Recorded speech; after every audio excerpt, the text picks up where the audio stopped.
Hi hello friends, welcome to our channel. ఈరోజు వీడియోలో చేపల పులుసు అండి. చేపల పులుసు చాలా ఈజీగా తక్కువ టైంలో ఎలా వండుకోవాలో ఈ వీడియోలో అయితే క్లియర్గా చూపిస్తానండి.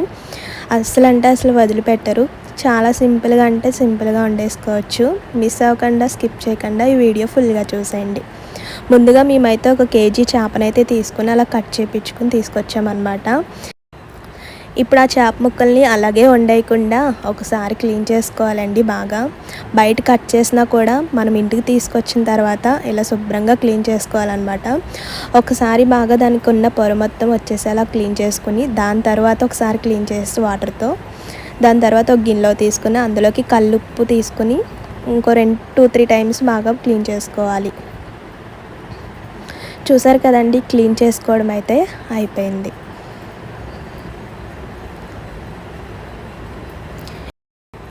ఫిష్ ముక్కల్ని క్లీన్ చేసుకున్న తర్వాత ముందుగా చేయవలసిన పని చింతపండుని నానబెట్టుకుని ఉంచుకోవాలి.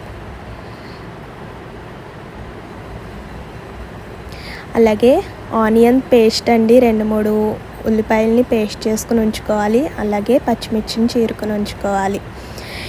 ఇప్పుడు మందమంటి కడాయి పెట్టుకొని స్టవ్ ఆన్ చేసుకొని ఆయిల్ పోసుకొని ఆయిల్ హీట్ అయినంత వరకు ఉంచుకోవాలి. చూసారు కదండి, కడాయి మాత్రం మందంగా ఉండాలి. ఆయిల్ అయితే హీట్ అయిందండి. ఇప్పుడు అందులోకి ఆనియన్ పేస్ట్ అలాగే పచ్చిమిర్చిని వేసుకొని వేయించుకోవాలి. ఆనియన్ పచ్చివాసన పోయినంత వరకు వేయించుకోవాలండి. ఆయిల్ పైకి వచ్చేంత వరకు వేయించుకుంటే సరిపోతుంది.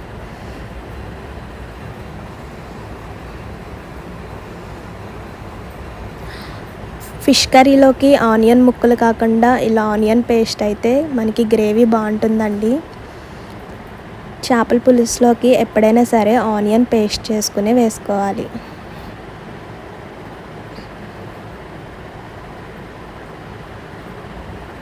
చూసారు కదండి, అలా ఆయిల్ మొత్తం పైకి వచ్చేస్తే మనకి ఆనియన్ అన్నది వేగిపోయినట్టే. అందులోకి అల్లం వెల్లుల్లిపాయ పేస్ట్ 2 స్పూన్ల దాకా వేసుకోండి, సరిపోతుంది. అల్లం వెల్లుల్లిపాయ పేస్ట్ పచ్చివాసన పోయినంత వరకు వేయించుకోవాలి.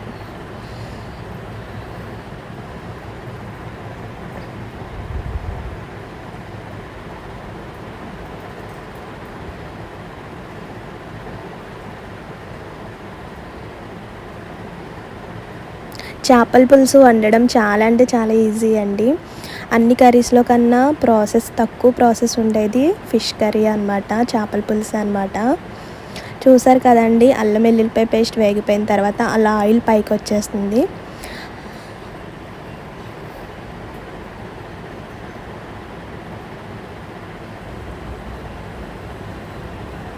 ఇప్పుడు అందులోకి చిటికెడంత పసుపు అలాగే 2 స్పూన్ల దాకా కారం వేసుకోవాలి. మనకి ఫిష్ కర్రీ కానీ నాన్ వెజ్ కర్రీస్ ఏదైనా సరే కొంచెం స్పైసీగా ఉంటేనే బాగుంటుంది కదా. ఒక 2 స్పూన్స్ దాకా కారం వేసుకోవాలి. అలాగే టేస్ట్కి సరిపడినంత సాల్ట్. ఆల్రెడీ మనం ఫిష్ ముక్కలు క్లీన్ చేసినప్పుడు కొంచెం సాల్ట్ వేసి ఉప్పు వేసి కడిగాం కాబట్టి కొంచెం తగ్గించి వేసుకోండి. మనం పులుసు వేసిన తర్వాత ఒకసారి చెక్ చేసుకొని సరిపోకపోతే అప్పుడు మళ్ళీ వేసుకోవచ్చు.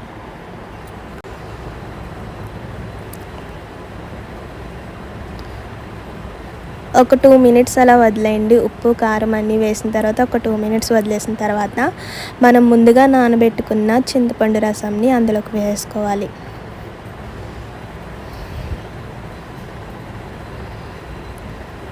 ఈ చేపల పులుసులోకి పులుపు కూడా కొంచెం ఉండాలండి, మరీ తక్కువగా ఉంటే బాగోదు. ఈ ఫిష్ కర్రీలోకి పులుపు ఉండడమే కొంచెం బాగుంటుంది కర్రీ.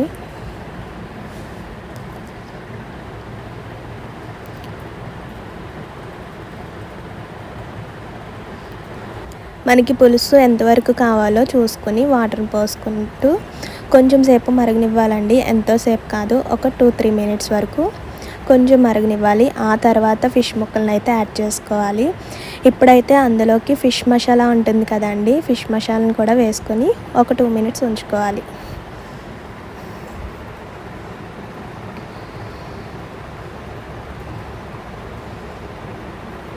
ఒకసారి బాగా కలుపుకొని మనం ముందుగా క్లీన్ చేసి పెట్టుకున్న చేప ముక్కల్ని అందులోకి యాడ్ చేసేసుకోవాలి. ముందే చెప్తున్నానండి, చేప ముక్కలు వేసిన తర్వాత ఇంకా గెట్ అయితే పెట్టడం కుదరదు.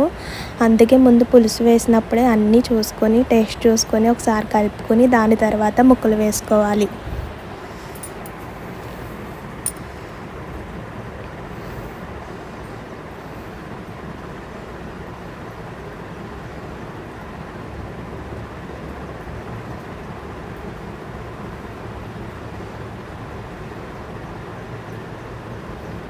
కొంచెం చేపలు పులుసు వండుకునేటప్పుడు ఇలాంటి కడాయిలో వండుకుంటే చేపలు బాగా ఉడుకుతాయండి. చూసారు కదా, ప్లేట్ మూత పెట్టేసుకొని చేపల పులుసుని మరగనివ్వాలి. ముక్క చాలా త్వరగానే ఉడికిపోతుందండి. చూసుకుంటూ మధ్య మధ్యలో గెట్ అయితే పెట్టకూడదు. గిన్నెను పట్టుకొని ఒకసారి తిప్పుకోవాలి. చూసారు కదండి, అలా పులుసు మరుగుతూ ఉండగా కొత్తిమీరని కూడా యాడ్ చేసుకోవాలి.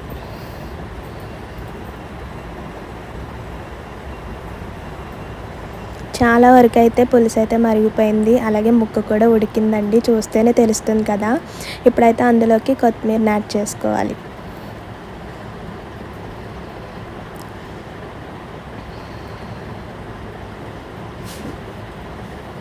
ముక్క అయితే సాఫ్ట్గా ఉడికిందండి, అలాగే పులుసు కూడా దగ్గరకు వచ్చింది. చేపల పులుసు అయితే రెడీ అయిపోయిందండి. యమ్మీ యమ్మీ చేపల పులుసు చాలా టేస్టీగా అయితే ఉంటుంది. ఒకసారి మీరు కూడా తప్పకుండా ఈ ప్రాసెస్లో అయితే ట్రై చేసి చూడండి. అలాగే ఈ వీడియో నచ్చితే ఒక లైక్ చేయడం మాత్రం మర్చిపోవద్దు. ఇంకా ఇలాంటి మంచి మంచి రెసిపీస్ కోసం మన ఛానల్ని సబ్స్క్రైబ్ చేసుకోండి. Thank you for watching. Please to like, share and subscribe. Bye bye.